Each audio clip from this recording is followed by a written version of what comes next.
Hello everyone and good morning! So welcome back again to my video.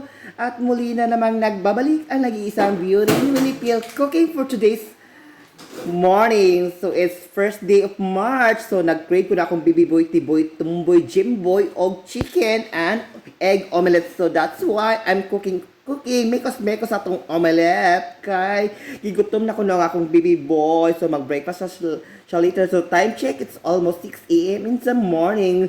So laban na naman atong beauty, early bird ang atong wake up kay mag-cooking tog chicken and egg omelette para sa atong baby boy na atong mga mahal sa buhay, charot. My God, Jesus, sa tasikan og oil ng atong beauty, super teeny-weeny pa naman. Laban pa rin atong beauty para maka-breakfast ng atong baby boy, tiboy, jimboy, tomboy, charis.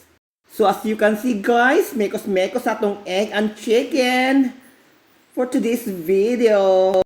And once again, good morning! It's March 5, 2025, laban ang beauty na nag-iisang Winnie Pil nga always pink fresh ang ating. Laban Japan kaban para sa atong mga baby boys, charis. And that's the end of my video. Good morning!